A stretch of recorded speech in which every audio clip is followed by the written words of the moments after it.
তাহলে ইব্রাহিম আলাইহিস সালাম কি মূর্তি পাহারা দিবেন না মূর্তি ভাঙছেন? তাহলে ইব্রাহিম আলাইহিস সালামের উত্তরসূরিরা মূর্তি পাহারার কাজ করতে পারে না, এটা ইব্রাহিমের উত্তরসূরিদের কাজ না। মূর্তি পাহারা দিয়া মূর্তি পূজাকে জারি রাখা নমরুদের উত্তরসূরিদের কাজ। আমরা বলতেছি না যে যে সব মূর্তি ভেঙে ফেলবো, আইন তো হাতে তুলে নেওয়া যায় না, কিন্তু পাহারাও তো দেওয়া যায় না। মূর্তি পাহারার দায়িত্ব সরকারের। আমরা দেখছি 5ই আগস্টের পরে একেবারে সাদা দাড়িওয়ালা, টুপিওয়ালা, জুব্বাওয়ালা, মৌলবী, মোল্লা, আলেম সব জায়গায় মূর্তি পাহারা দিচ্ছে।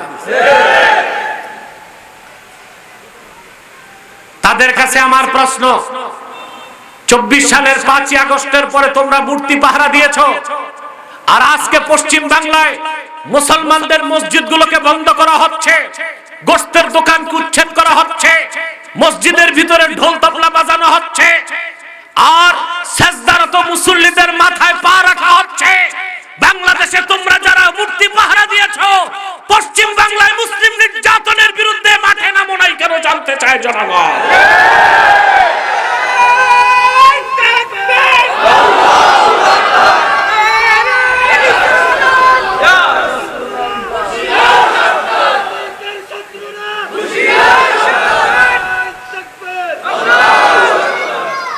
ওনারা এখন চুপ, ওনারা এখন চুপ কেন? ভারত খেপে যাবে, ভারত খেপে যাবে, এই জন্য মৌলভী সাহেবরা চুপ, সবাই চুপ। আমি কালকে বিক্ষোভ সমাবেশ করে কঠিন হুঁশিয়ারি দিয়েছি, পেয়েছেন আপনারা? আমি বলেছি পশ্চিম বাংলার হিন্দুদের অপরাধে বাংলাদেশের হিন্দুদের অত্যাচার করব না আমরা, এটা ইসলামের শিক্ষা না। তবে ভারত সরকারও তার স্বার্থের উপর আঘাত করবে, ঠিক কিনা? যারা মূর্তিগুলো পাহারা দিচ্ছেন, বর্তমানে একটা কাজ করতে পারেন আপনারা, পশ্চিম বাংলায় মুসলিম নির্যাতনের প্রতিবাদে ঢাকায় দিল্লির দূতাবাস ঘেরাও করুন, ঘেরাও করুন, বলুন পশ্চিম বাংলায় নির্যাতন মুসলিমদের উপর বন্ধের আগ পর্যন্ত ভারতের দূতাবাস বাংলাদেশে খুলতে দেওয়া হবে না। এতে কি হিন্দুদের উপর অত্যাচার হবে না সরকারকে আঘাত? এটা করতে বাধা আছে? করে না ওনারা, চুপচাপ। আমরা প্রতিবাদ করছি, এতে ওনাদের مولاي صل وسلم دائما ابدا على حبيبك। আল্লাহর হাবিব সাল্লাল্লাহু আলাইহি ওয়াসাল্লাম ইরশাদ করেছেন, মা রাফা কওমুন আকুফাহুম ইলাল্লাহি তাআলা ইয়াসআলুনাহু শাইআন ইল্লা কানা হাক্কান আলাল্লাহি আন ইয়াদা ফি আইদিহিম আল্লাযী সাআলু। আল্লাহর হাবিব সাল্লাল্লাহু আলাইহি ওয়াসাল্লাম ইরশাদ করেছেন, আমার উম্মতের কোন একটি দল যদি সম্মিলিতভাবে আল্লাহর কাছে হাত তুলে কিছু চায়, আল্লাহর উপর হক হয়ে যায়, তারা যা চায় তাদের হাতে আল্লাহ রাব্বুল আলামিন তাই ঢেলে দেন। আমাদের দোয়া কবুল হবে, আশা রাখতে পারি। দোয়া যদি কবুল হয়, তওবাটাও কবুল হয়ে যাবে।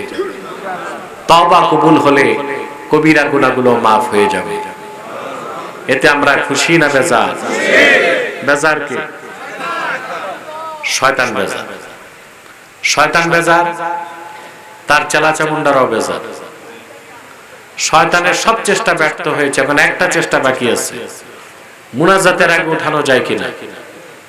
এই সুযোগ শয়তানকে দিব? আমরা নেক নিয়ত করে শয়তানের নাপাক গালে চপেটাঘাত করতে পারবো? আমরা নিয়ত করছি, কিছুক্ষণ পরে আজকের মুনাজাত করে গুনাহ মাফ করে নিষ্পাপ বেহেশতি আল্লাহওয়ালা হয়ে বাড়ি যেতে চাই। কারা কারা হাত তুলে আল্লাহকে দেখা?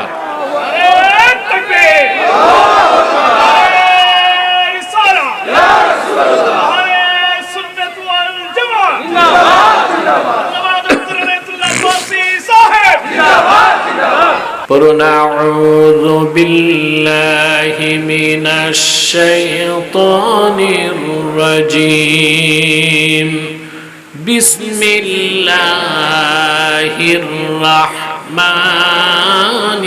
الرحيم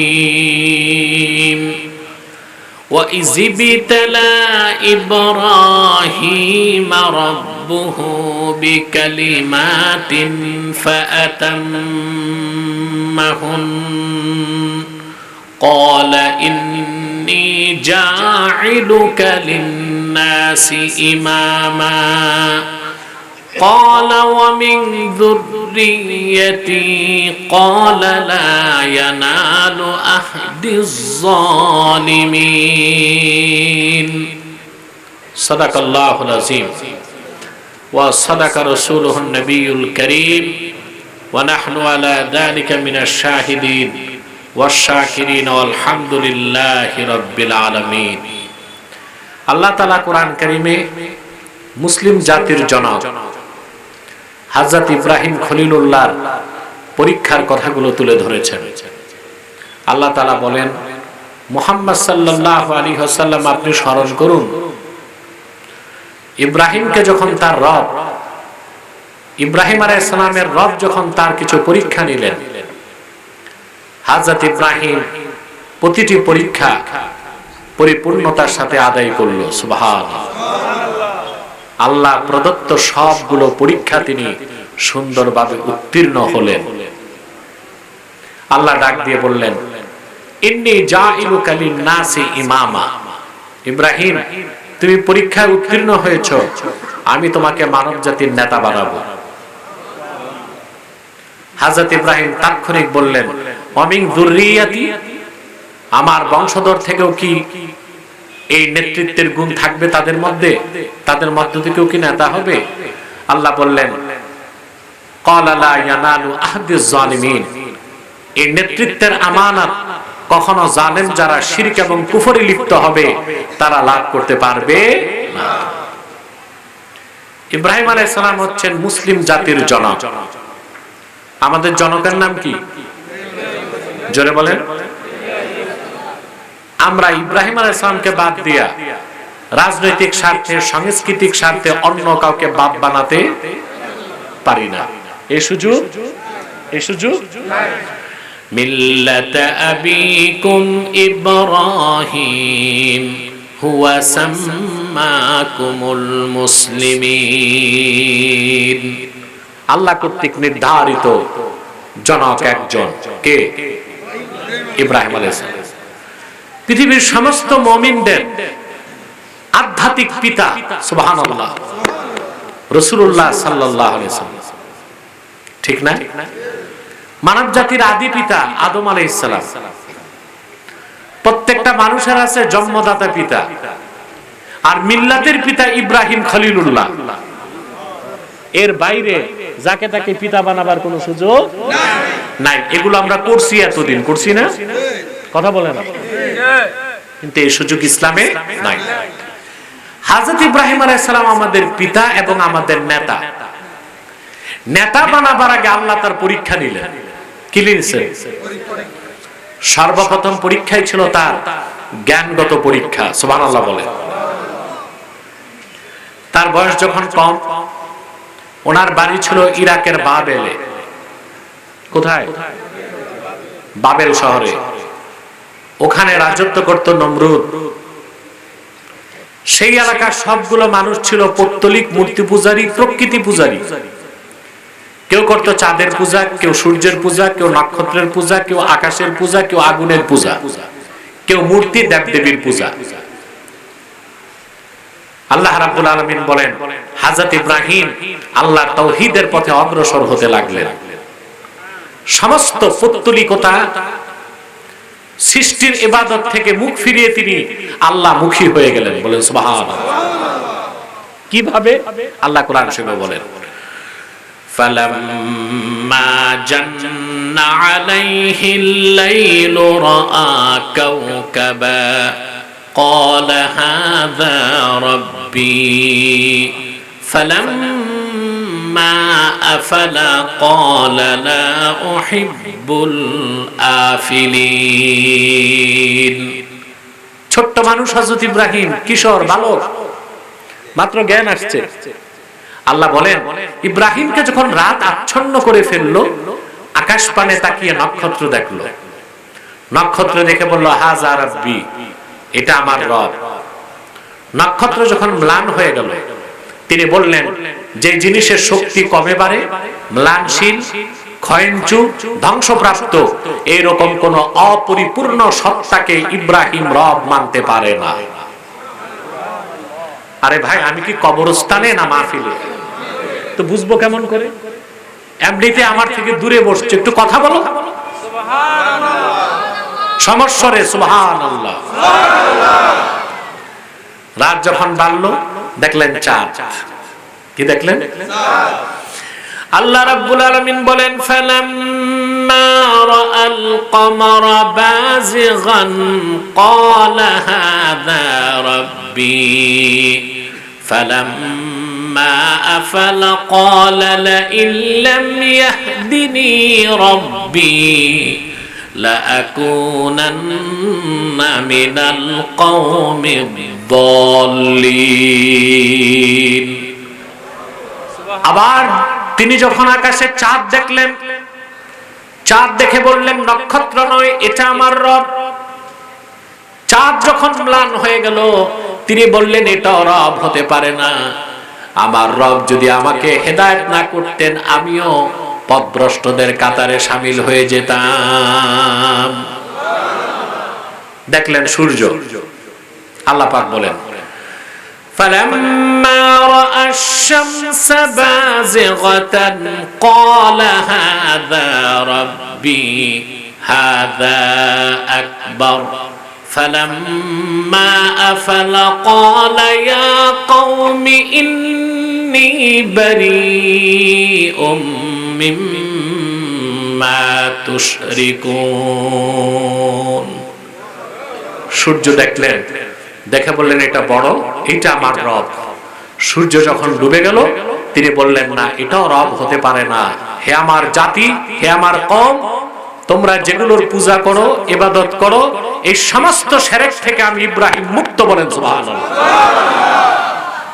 এখন এখানে একটা প্রশ্ন আসে কি আসে যতক্ষণ তিনি তারকাকে রব বলছেন ততক্ষণ কি শিরক হয় নাই প্রশ্ন আসে যতক্ষণ সূর্যকে রব মানছেন ততক্ষণ কি শিরক হয় নাই বুঝে শুনে বলতে হবে এখানেই তো পরিচয় কে খাঁটি সুন্নি আর কে ভণ্ড যতক্ষণ সূর্যকে রব মানছেন ততক্ষণ কি শিরক হয় নাই আল্লাহর কোন একজন পয়গম্বর ইচ্ছায় বা অনিচ্ছায় শিরক কুফর তো দূরে থাক কবিরা গুনাহ করে না এটাই আমাদের আকীদার বিশ্বাস ঠিক কি না আহলুস সুন্নাহ ওয়াল জামাতের বিশুদ্ধ আকীদা আল আম্বিয়া মুনাজ্জাহুন মিনাল কাবাইরি ওয়াস সাগাইর আল্লাহর নবীগণ সমস্ত কবিরা সগীরা গুনাহ থেকে পবিত্র ছিলেন সুবহানাল্লাহ সুবহানাল্লাহ কোন একজন পয়গম্বর নবুয়ত পাবার আগে পরে তো প্রশ্নই আসে না নবুয়ত পাবার আগেও কোন একজন পয়গম্বর কবিরা সগীরা গুনাহ করেন নাই আল্লাহু আকবার বলেন এখন প্রশ্ন আসে তো ইব্রাহিম আলাইহিস সালাম যতক্ষণ ইব্রাহিম আলাইহিস সালাম নক্ষত্রকে রব বলছেন শিরক হইছে কিনা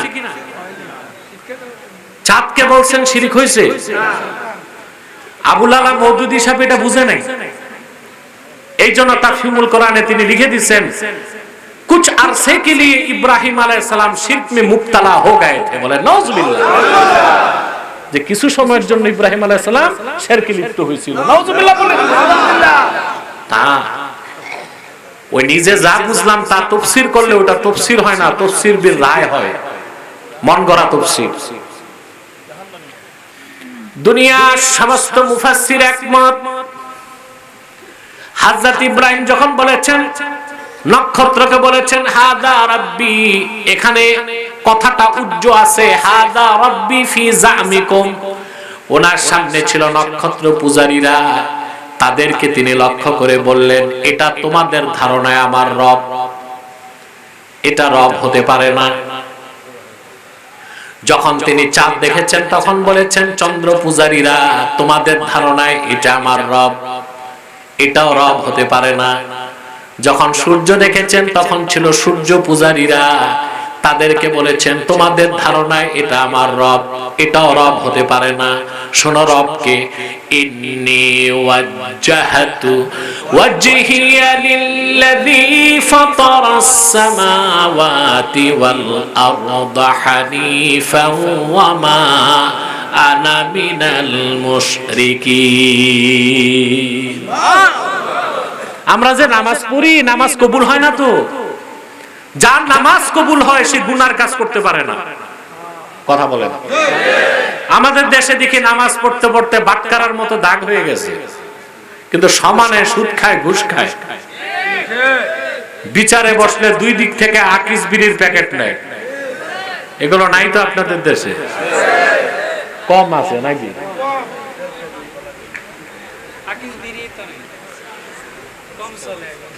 প্রিয় ভাইরা, কথা শুনতেছেন তো? নামাজ যে পড়তেছে, নামাজ যদি কবুল হয় তো গুনার কাজ করে কেমনে? নামাজ আদায় হচ্ছে, কবুল হচ্ছে না। আমরা প্রত্যেকদিন ইন্নী ওয়াজ্জাহতু ওয়াজহিয়া লিল্লাযী দোয়াটা পড়তেছি, অর্থটাও বুঝি না, ব্যাখ্যাটাও বুঝি না। সেই জন্য আমরা নামাজে দাঁড়ালে পুরাপুরি আমাদের দিল দিমাগ আল্লাহ মুখী হয় না। নামাজে দাঁড়ালে বাজারের চিন্তা, রাজনীতির চিন্তা, অর্থনৈতিক চিন্তা, বাড়ির চিন্তা, সংসারের চিন্তা, ঠিক কিনা? কিন্তু যে ব্যক্তি আল্লাহ যাকে মারিফতের নূর দান করেছে, সে যখন ইন্নী ওয়াজ্জাহতু ওয়াজহিয়া পড়লো, দুনিয়ার সমস্ত কিছু থেকে তার সম্পর্ক ছিন্ন করে আল্লাহর গোলামিতে সে নিয়োজিত হয়ে গেল। সেই নামাজ হচ্ছে আরেফদের নামাজ। সুবহানাল্লাহ। কাদের নামাজ? তাদের ওই নামাজের মাধ্যমে আল্লাহ তাআলা মারিফতের নূর তাদের সামনে তুলে ধরেন। সুবহানাল্লাহ।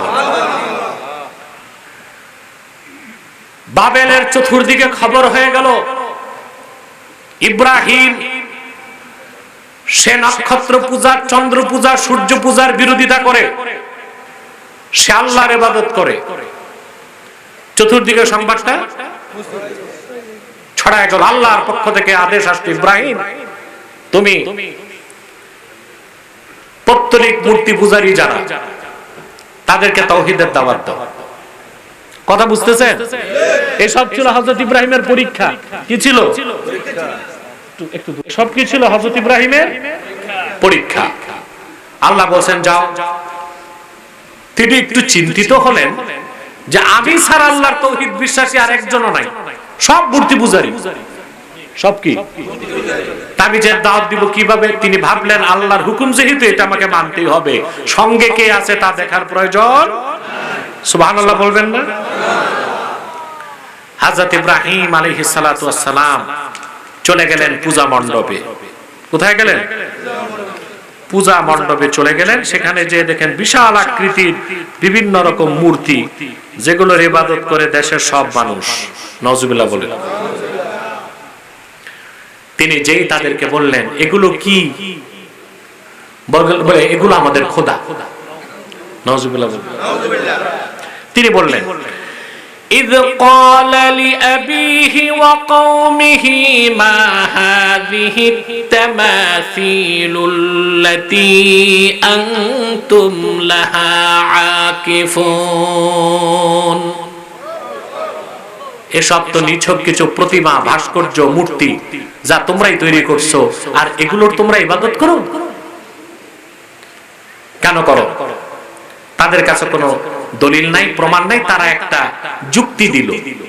কি দিল?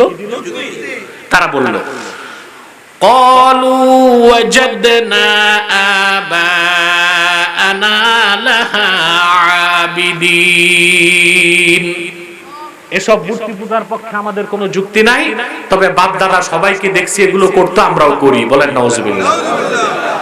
তাহলে মূর্তি পূজারীরা বাপ-দাদার দোহাই দিছে যে মূর্তি পূজার পক্ষে, ওটা কোনো দলিল ছিল না, সাংস্কৃতিক কারণ। এই তো বুঝলেন কি কারণ? সাংস্কৃতিক কারণ। আমরাও কিন্তু বাংলাদেশে সংস্কৃতির নামে অনেক শিরকি কাজ করতেছি না? যেমন স্মৃতিসৌধে যে পুষ্প অর্পণ করে নীরবতা পালন করে না, এরপরে পহেলা বৈশাখে পূজা মণ্ডপের হয় মঙ্গল শোভাযাত্রা, তারপরে 21শে ফেব্রুয়ারিতে শহীদ মিনারে যায়। এখানে কি শহীদরা ঘুমায় আছে? কথা বলে এখানে যে ফুল দেয়, চুপ থাকে, নগ্নপদে যায়, এসব তো প্রস্তর পূজা। যদি বলি কেন করো, বলবে এটা বাঙালি সংস্কৃতি। নাউজুবিল্লাহ বলবে, এরাও বলবে বাঙালি, ওরাও বলতো সংস্কৃতি, বাপদাদা করছে আমরাও করি। তিনি তাদেরকে দলিল দিলেন, প্রমাণ দিলেন, কোনোভাবে মানে না। তখন তিনি তার সিদ্ধান্ত দিলেন। হযরত ইব্রাহিম বললেন, ওয়াতাল্লাহি লাআকিদান্না আসনামাকুম বা'দা আন তুওয়াল্লু মুদবিরিন। আল্লাহর কসম, পূজা মণ্ডপ থেকে বাড়ি যাবা আর আমি এই মূর্তিগুলোর ব্যাপারে চূড়ান্ত সিদ্ধান্ত গ্রহণ করব। সুবহানাল্লাহ বলে। এই ডাকটা ছিল বিপ্লবী ডাক। কি ডাক? আমরা বিপ্লব দেখছি কি আর? আমরা বলি 5ই আগস্ট কি হয়েছে? বিপ্লব হয়েছে। এটা বিপ্লব না, এটা হয়েছে অভ্যুত্থান। বিপ্লব আর অভ্যুত্থানে বহুত পার্থক্য আছে। বিপ্লব মানে হচ্ছে সিস্টেম পরিবর্তন। আমাদের সিস্টেম পরিবর্তন হয়েছে না আগের মতোই? আগে দেশে চুরি ছিল, এখন নাই। লুটপাট ছিল, এখন নাই। ধর্ষক ছিল, এখন নাই। জেনা ব্যভিচার ছিল, এখন নাই। আমাদের সেটআপ চেঞ্জ হয়েছে, সিস্টেম চেঞ্জ হয় নাই। সিস্টেম চেঞ্জ হইলে ওইটা হয় বিপ্লব, আর গভর্নমেন্ট চেঞ্জ হইলে ওইটা হয় অভ্যুত্থান।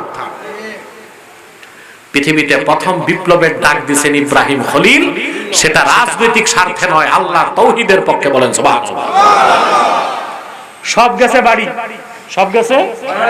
তিনি যে নিলেন একটা কুঠার হাতে, তারপর শুরু করলেন দেব দেবী প্রতিমা মূর্তিগুলোর নাক কান ভাঙ্গা। কেমন ভাঙ্গা ভাঙছেন আল্লাহ কোরআন শরীফে বলতেছেন, فَجَعَلَهُمْ جُذَاذًا إِلَّا كَبِيرًا لَهُمْ لَعَلَّهُمْ إِلَيْهِ يَرْجِعُونَ।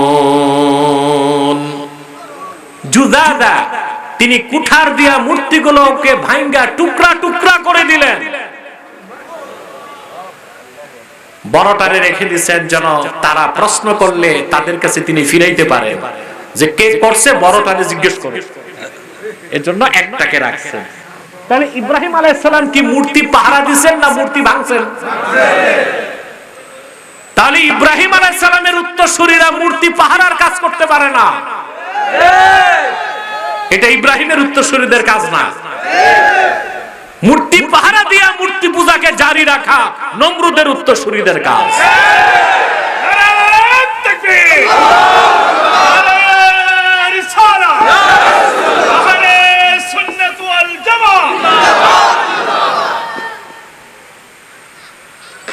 আমরা বলতেছি না যে যে সব মূর্তি ভেঙে ফেলবো।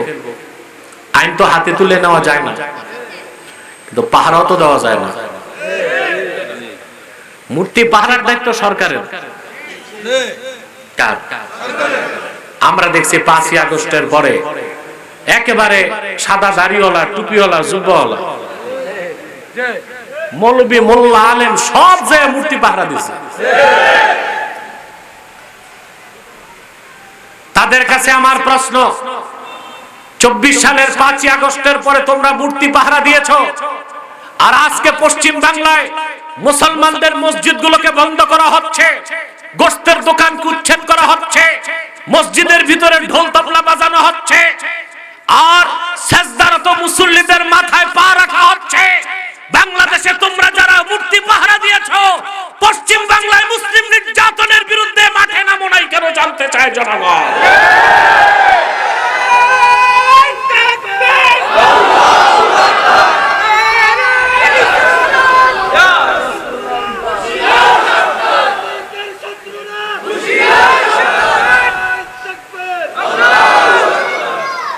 ওনারা এখন চুপ,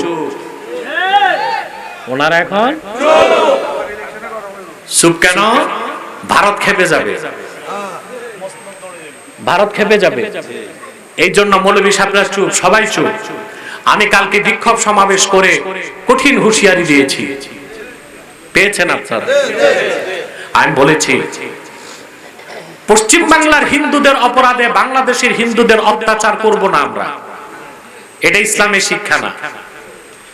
তবে ভারত সরকারও তার স্বার্থের উপর আঘাত করবে, ঠিক কিনা? যারা মূর্তিগুলো পাহারা দিচ্ছেন, বর্তমানে একটা কাজ করতে পারেন আপনারা, পশ্চিম বাংলায় মুসলিম নির্যাতনের প্রতিবাদে ঢাকায় দিল্লির দূতাবাস ঘেরাও করুন, ঘেরাও করুন। বলুন পশ্চিম বাংলায় নির্যাতন মুসলিমদের উপর বন্ধের আগ পর্যন্ত ভারতের দূতাবাস বাংলাদেশে খুলতে দেওয়া হবে না। এতে কি হিন্দুদের উপর অত্যাচার হবে না সরকারকে আঘাত? এটা করতে বাধা আছে? করে না ওনারা, চুপচাপ। আমরা প্রতিবাদ করছি, এতে ওনাদের চুলকানি হচ্ছে। এখন একটা প্রশ্ন আসে, এটার উত্তর দিয়ে দিচ্ছি। রাসূলুল্লাহ সাল্লাল্লাহু আলাইহি ওয়াসাল্লাম ১৫০০ বছর আগে মক্কায় ১৩ বছর দিনের দাওয়াত দিয়েছেন। হিজরতের আগে রাসূলুল্লাহ সাল্লাল্লাহু আলাইহি সাল্লাম একটা মূর্তিতেও আঘাত করতে দেন নাই। প্রশ্ন আসে না কেন? তার কারণ ইব্রাহিম আলাইহিস সালামের শরীয়ত ছিল একটা যুগের জন্য, ওনার দিনটা ছিল অপরিপূর্ণ, সেজন্য সেটা ছিল সাময়িক একটা প্রতিবিধান, সাময়িক একটা সমাধান। কিন্তু আল্লাহর আখিরি নবী নূর নবীজি মুহাম্মদ মুস্তাফা সাল্লাল্লাহু আলাইহি ওয়াসাল্লামের মাধ্যমে আল্লাহ তাআলা দ্বীন ইসলামকে পরিপূর্ণ করে দিয়েছেন। সেই দিন পরিপূর্ণ হয়েছে 23 বছরে। যেহেতু ইসলাম কিয়ামত পর্যন্ত থাকবে আর মূর্তি পূজার মূলোৎপাটন সমস্ত মানুষের হৃদয় থেকে বের করে দেওয়া হবে, সেই জন্যে মক্কার 13 বছরের দাওয়াতি সময়ে রাসূলুল্লাহ সাল্লাল্লাহু আলাইহি সাল্লাম কোন মূর্তি ভাঙ্গেন নাই। মদিনায় যাওয়ার পর 23 বছর পরিপূর্ণ হয়ে যাবার ঠিক আগে আল্লাহ রাসূল মক্কা বিজয় করার পরে সব মূর্তি কাবাগর থেকে সরিয়ে দিয়েছেন। ইব্রাহিম আলাইহিস সালাম শুধু মূর্তি সরাই হয়ে গেছে, এটা দরকার ছিল উত্তরটা? প্রিয় ভাইরা, সব মূর্তি টুর্তি ভাঙ্গা তিনি সমান করে দিয়েছেন। রাখছেন কয়টা? সকালবেলা সব সন্ন্যাসী পুরোহিত আর মূর্তি পূজারীরা এসে বলতেছে এই কাজটা করছে কে? এই দুঃসাহসটা কার? মনে রাখবেন যে বিপ্লবের নেতৃত্ব দেয় সে নিজকে গোপন রাখতে। আল্লাহ রাব্বুল আলামিন বললেন, লোকেরা বলতে লাগলো ক্বালু সামি'না ফাতান ইয়াযকুরুহুম ইউকালু লাহু ইব্রাহিম। আমরা একজন যুবকের নাম শুনেছি যে মূর্তিগুলো সমালোচনা করে, তার নাম হচ্ছে ইব্রাহিম। এই কাজটা সে ছাড়া কেউ করে নাই। হযরত ইব্রাহিমকে ডাকা হলো আর জিজ্ঞেস করা হলো, আনতা ফাআলতা হাযা বিআলিহাতিনা ইয়া ইব্রাহিম, আমাদের এই চরম আরাধ্য সম্মানের খোদাগুলোকে, উপাস্যগুলোকে কি তুমি মারছো, পিটাইছো, ভাঙছো? কথা বুঝেন নাই? হযরত ইব্রাহিম তখন হিকমত অবলম্বন করে বললেন, বাল ফাআলাহু কাবীরুহুম হাযা ফাসআলুহুম ইন কানু ইয়ানতিকুন। এখানে যে বড় সে কাজটা করছে, যেগুলোকে ভাঙ্গা হয়েছে ওরা যদি কথা বলে ওদের কাছে জিজ্ঞেস করো। এখন ওগুলো কি কথা বলে? তো কথা যে বলতে পারে না, এটা কেমন খোদা? কথা বলে না। তখন বাকি সাধারণ জনগণের চোখ খুলে গেছে। তারা বলল, ইব্রাহিম তো ঠিকই বলছেন, তোমরা এমন জিনিসকে খোদা মানো, ইবাদত করো যে তোমাদের কথার জবাব দিতে পারে না। সংবাদ চলে গেল নমরুদের কানে। নমরুদ তার ক্যাবিনেট নিয়ে বসলো, ইব্রাহিমকে কি শাস্তি দেওয়া যায়? সিদ্ধান্ত হলো তাকে আগুনে জ্বালিয়ে হত্যা করা হোক। অগ্নিকুণ্ড নির্মাণ করা হলো, কাঠের কামান বানানো হলো, বিশাল অগ্নিকুণ্ড, দাউ দাউ করে আগুন জ্বলছে। কাঠের কামানের হাতলের মধ্যে হযরত ইব্রাহিমকে বসায় দেওয়া হয়েছে, সামনে আগুন, একটু পরে তাকে নিক্ষেপ করা হবে। আল্লাহ রাব্বুল আলামিন তার খলিল ইব্রাহিম কতটুকু আত্মসমর্পণ করেছে তা যাচাই করার জন্য, পরীক্ষা নেবার জন্য হযরত জিবরিলকে পাঠিয়ে দিলেন। জিবরিল এসে হযরত ইব্রাহিমকে প্রশ্ন করলেন, আলাকা হাজাতুন ইয়া ইব্রাহিম, ইব্রাহিম তোমার সাহায্যের কোনো দরকার আছে কিনা বলো। হযরত ইব্রাহিম পাল্টা জবাব দিলেন, জিবরিল আমার সাহায্যের প্রয়োজন আছে, কিন্তু তোমার কাছে আমার প্রশ্ন, হাজাতুন ইলাইকা আও ইলাল্লাহ, তোমার কাছে সাহায্য চাইবো না যে মহান আল্লাহর ভালোবাসায় আগুনে যাচ্ছি সেই আল্লাহর কাছে সাহায্য চাইবো। এর নাম আত্মসমর্পণ। এর নাম কি? প্রতিটি পরীক্ষায় তিনি কি হলেন? ওয়াইজিবতালা ইব্রাহিম রাব্বুহু বিকালিমাত, সুবহানাল্লাহ। হযরত ইব্রাহিমের পরীক্ষা নেন আল্লাহ তাআলা কিছু বিষয়ে, ফাতাম্মাহুন্না, সবগুলো পরীক্ষা তিনি পরিপূর্ণভাবে আদায় করলেন, সুবহানাল্লাহ। পাস করছেন কিনা? জিবরিল চলে গেলেন, কাঠের কামান ঘুরতে লাগলো, রশি কেটে দেওয়া হলো, ছিটকে ইব্রাহিম চলে গেলেন আগুনের কুণ্ডলিতে। যে আগুন তার গায়ে লাগবে তিনি পড়তে লাগছেন, হাসবিয়াল্লাহু ওয়া নি'মাল ওয়াকিল, সুবহানাল্লাহ বলবেন। এই দোয়াটা মনে থাকবে? থাকবে। বুখারী শরীফে এসেছে, আল্লাহর হাবিব সাল্লাল্লাহু আলাইহি ওয়াসাল্লাম ইরশাদ করেছেন, হাসবিয়াল্লাহু ওয়া নি'মাল ওয়াকিল ক্বালাহা ইব্রাহিম হিনা উলকিয়া ফিল নার, ইব্রাহিমকে যখন আগুনে নিক্ষেপ করা হয়েছে আল্লাহর আকাশের নিচে সর্বপ্রথম ইব্রাহিম এই দোয়াটা পড়েছেন, হাসবিয়াল্লাহু ওয়া নি'মাল ওয়াকিল। এর অর্থ আল্লাহই আমার জন্য যথেষ্ট, তিনি সর্বোত্তম অভিভাবক, বলেন সুবহানাল্লাহ। পুরা দোয়াটা হাদিস শরীফে আছে, পড়বেন না ইনশাআল্লাহ? হাদিস সাক্ষ্য দেয় পুরা দোয়াটা হাদিসে এসেছে, হাসবিয়াল্লাহু লা ইলাহা ইল্লা হুয়া আলাইহি তাওয়াক্কালতু ওয়া হুয়া রাব্বুল আরশিল আযীম। যে ব্যক্তি সকালে 7 বার সন্ধ্যায় 7 বার এই দোয়া পড়বে আল্লাহ তাআলা 24 ঘন্টার জন্য তাকে রহমতের চাদরে লেমিনেটেড করে দিবেন। কোন বুলেট বোমা, জিন পরিয়া আসর, জাদুটোনা, বিপদ আপদ তার গায়ে লাগতে পারবে না। আমল করবেন না ইনশাআল্লাহ? কয়বার? সকালে, সন্ধ্যায়, ফজর নামাজ বাদ দিয়া, ফজর নামাজ পড়ার পরে 7 বার, মাগরিব পড়ার পরে 7 বার। যদি পুরাটা না পারেন এতটুকু পড়বেন, হাসবিয়াল্লাহু ওয়া নি'মাল ওয়াকিল। এর অর্থ আল্লাহই আমার জন্য যথেষ্ট, তিনি সর্বোত্তম অভিভাবক, বলেন সুবহানাল্লাহ। চলে গেলেন আগুনে। নমরুদ এবং আজার ও সমস্ত পৌত্তলিক অগ্নি পূজারীরা অপেক্ষায় আছে কি হয় দেখতে। কি হলো দেখতে, আজার উপরে উঠছে প্রাসাদের ছাদে। সে তাকায় দেখলো বিশাল অগ্নিগর্ভ, তার ভিতরে সবুজ বাগানে হযরত ইব্রাহিম হাসি খুশি হাঁটতেছেন। দুঃখ করে তখন আজার বলল, নি'মার রাব্বু রাব্বুকা ইয়া ইব্রাহিম, সত্যি ইব্রাহিম তোমার যিনি রব আল্লাহ রাব্বুল আলামিন তিনি অতি উত্তম অভিভাবক এবং রব, ওনার কোনো তুলনা নাই। তাবারিখে তাবারির মতে 3 দিন পর, আরেক বর্ণনায় 7 দিন পর হযরত ইব্রাহিম বেরিয়ে আসলেন। আগুন একটা চুলকে ভস্ম করতে পারে নাই, সুবহানাল্লাহ বলবেন না? আল্লাহ পাক বলেন, আল্লাহ আগুনকে নোটিশ করেছিলেন, কুলনা ইয়া নারু কুনি বারদাও ওয়া সালামান আলা ইব্রাহিম। আমি আগুনকে বললাম, হে আগুন, ইব্রাহিমের জন্য তুমি শান্তিদায়ক ঠান্ডা হয়ে যাও, বলেন সুবহানাল্লাহ। ইব্রাহিম আলাইহিস সালামকে না জানানোর জন্য আগুনকে ধমক দিয়েছে কে? আরেকটা হাদিস শোনাচ্ছি। রাসূলুল্লাহ সাল্লাল্লাহু আলাইহি ওয়াসাল্লামের জমানায় আল্লাহর হাবিবের একজন সাহাবী ছিলেন হযরত আম্মার রাদিয়াল্লাহু তাআলা আনহু। নাম শুনছেন না? মক্কা শরীফের সবচেয়ে নির্যাতিতদের একজন আম্মার। তার পিতার নাম ছিল ইয়াসের, তার মায়ের নাম ছিল সুমাইয়া। এই 3 জনকে সবচেয়ে বেশি কষ্ট দিয়েছে কাফেররা। একদিন আবু জেহেল হযরত আম্মারের শরীরে আগুন ধরায় দিয়েছে।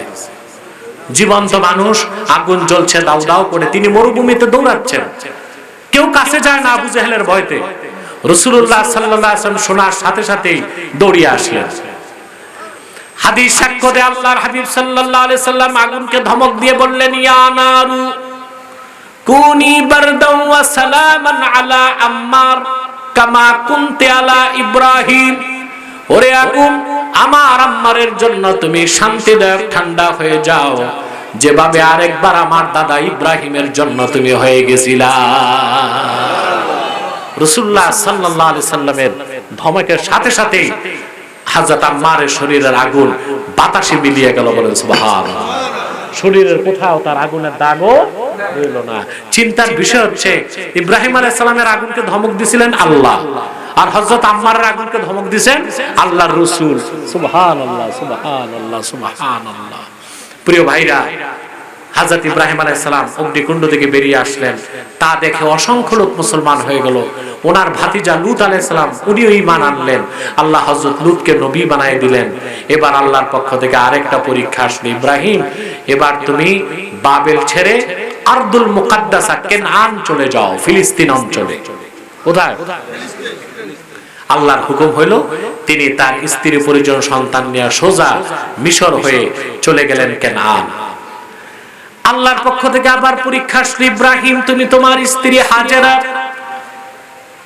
এবং তোমার বড় সন্তান ইসমাইলকে মক্কায় রেখে আসো। সুবহানাল্লাহ। হযরত ইব্রাহিমের কয়জন স্ত্রী ছিল? জোরে নাম বলেন তো। না, হযরত ইব্রাহিমের 3 জন স্ত্রী ছিল, এটা আপনাদের জানা নাই। একজন হাজেরা, আরেকজন সাররা, আরেকজন কোতায়রা। আরেকজনের নাম ছিল কোতায়রা। এটা আমাদের অনেকেরই জানা নাই। আমরা মনে করি ওনার 2 স্ত্রী ছিল, আমার স্ত্রী ছিল কয়জন? কোতায়রা ছিল 3য় স্ত্রী। এই তথ্যটা ইমাম বাগাবী তাফসীর মাআলিমুত তানজিল উল্লেখ করেছেন। প্রিয় ভাইরা, আল্লাহ হুকুম করলেন, আর হাজেরাকে নিয়ে, ইসমাইলকে নিয়ে তিনি রেখে আসলেন মক্কায়। সেখানে ঘর নাই, বাড়ি নাই, মানুষ নাই, কিচ্ছু নাই, খাবার নাই, পানিও নাই। খেজুরের একটা মশকে পানি দিলেন, চামড়ার মশকে পানি দিলেন, কিছু শুকনা খেজুর দিলেন। কোনো কথা নাই, বার্তা নাই। মায়ের কোলে সন্তান রেখে চলে যাচ্ছে। পিছন দিক থেকে বুখারী শরীফের হাদিস, রাসূলুল্লাহ সাল্লাল্লাহু আলাইহি ওয়াসাল্লাম বলেন, ফানাদাতহু উম্মু ইসমাঈল। ইসমাইলের মা হাজেরা তাকে ডাক দিয়েছেন, কোনো জবাব নাই। কোনো জবাব নাই। আবার ডাক দিয়েছেন, জবাব নাই। তৃতীয়বার ডাক দিয়েছেন, জবাব নাই। চতুর্থবার হযরত হাজেরা বললেন, ইব্রাহিম তোমার কাছে আমার জানার প্রশ্ন, এটাকে তুমি তোমার নিজের সিদ্ধান্তে করছো নাকি আল্লাহ রাব্বুল আলামিনের সিদ্ধান্ত? এবার হযরত ইব্রাহিম পেছন দিকে ঘুরে জবাব দিলেন, হাজেরা মনে রেখো, আল্লাহর খলিল ইব্রাহিম নিজের মন মতো কোনো কাজ করে না, আল্লাহর নির্দেশ ছাড়া একটা কদমও ফেলতে পারে না। হযরত হাজেরা বললেন, তাহলে আমার আর কোনো অভিযোগ নাই, আমি আল্লাহর উপর নির্ভর করলাম। তারপর ঘটনা আপনারা সবাই জানেন, হযরত ইব্রাহিম চলে আসলেন পানির জন্য। হযরত হাজেরা সাফা মারওয়ায় 7 বার দৌড়ালেন, ঠিক না? হযরত ইসমাইলের পদাঘাতে আল্লাহ জমজম কূপ সৃষ্টি করে দিলেন। তিনি পানি পান করলেন, সন্তানকে পানি পান করালেন। ইয়ামানের একটা কবিলা, তাদের নাম জুরহাম। কি নাম? তারাও পানি নাই, সাফার পাশ দিয়ে যাচ্ছিল।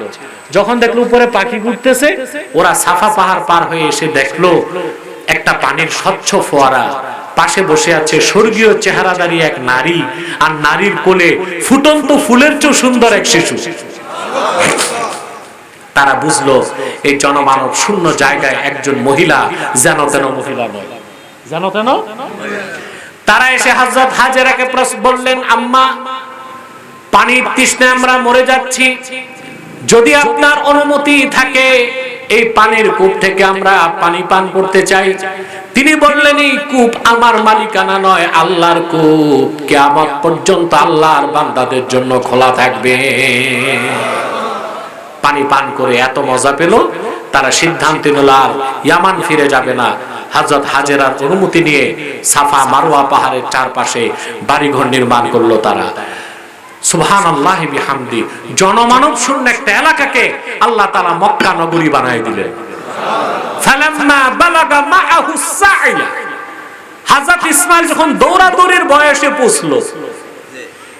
7 বছর বা 13 বছর বা 12 বছর, তিনটা মত আসছে।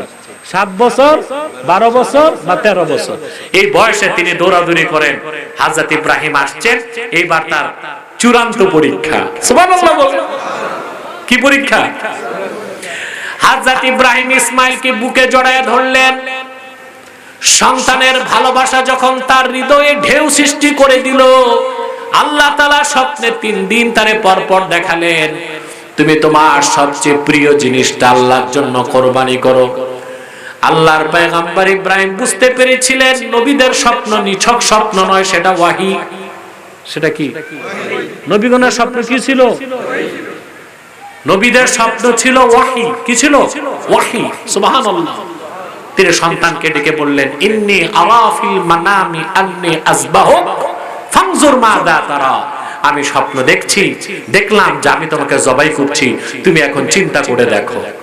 তাৎক্ষণিক, তখনও বালেগ হয় নাই, ছেলেরা বালেগ হয় 15 বছর বয়সে। তাৎক্ষণিক হযরত ইসমাইল উত্তর দিয়ে দিলেন, ইয়া আবাতি ফআল মা তুমার সাতাজিদুনি ইনশাআল্লাহু মিনাস সাবিরিন।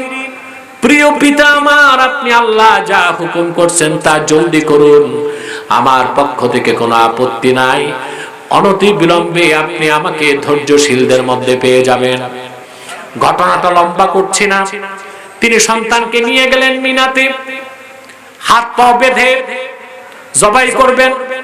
হযরত ইসমাইল তাকে বললেন, পিতাজি আমার 3টি আবেদন আপনার কাছে। তার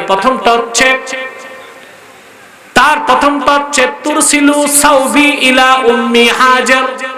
আপনি আমাকে জবাই করবেন, জবাইয়ের পর আমার কাপড়গুলো আমার মা হাজেরার কাছে পৌঁছে দিবেন।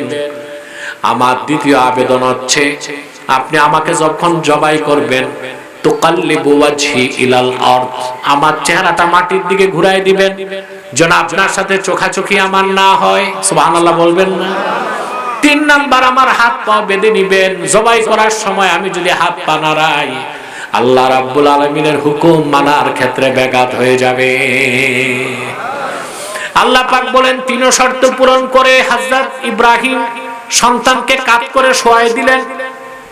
কোরআন শরীফ আল্লাহ তাআলা বলেন, ফালাম্মা আসলামা ওয়া তাল্লাহু লিল জাবিন। সুবহানাল্লাহ। আল্লাহ তাসনিয়া সিগা ব্যবহার করছেন, ফালাম্মা আসলামা, পিতা পুত্র দুজনই যখন আত্মসমর্পণ করলো। একজন করছে না দুইজন? পিতা পুত্র দুজনই যখন আত্মসমর্পণ করলো আর চিৎ করে সন্তানকে পিতা শোয়াই দিল, পরীক্ষা তো হয়ে গেছে, আমি ছুরিকে ভোঁতা বানাই দিলাম।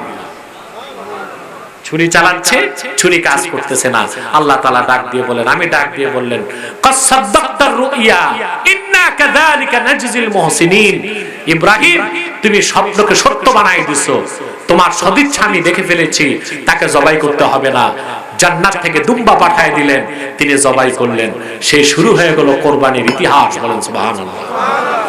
হযরত ইব্রাহিমের চূড়ান্ত পরীক্ষা কি ছিল? জোরে বলতে হবে। এতগুলো পরীক্ষা দেবার পরে আল্লাহ পাক বলেন, ক্বালা ইন্নী জাইলুকা লিন-নাসি ইমামা। হযরত ইসমাইলকে তিনি কুরবানি করতে চাইলেন, সুবহানাল্লাহ, করতে পারলেন না। কিন্তু কুরবানির সওয়াব পাইছেন কিনা? কারণ আল্লাহ দেখেন দিল, কি দেখেন? সদিচ্ছা দেখেন। আল্লাহ দেখছেন হযরত ইব্রাহিমের 100% সদিচ্ছা ছিল সন্তানকে জবাই করবেন। জবাই ছাড়াই আল্লাহ কুরবানিকে কবুল করে নিলেন। বিনিময়ে দুম্বা পাঠিয়ে কোরবানির রেওয়াজ চালু করে দিলেন।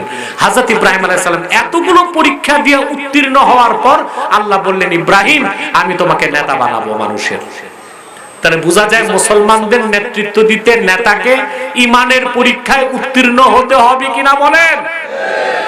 আমাদের নেতাদের ঈমানই তো নাই, ঈমানের পরীক্ষায় উত্তীর্ণ হবে কেমন করে? আমরা কাদেরকে নেতা বানাই? আমাদের দেশে অধিকাংশ রাজনৈতিক নেতা বেনামাজি।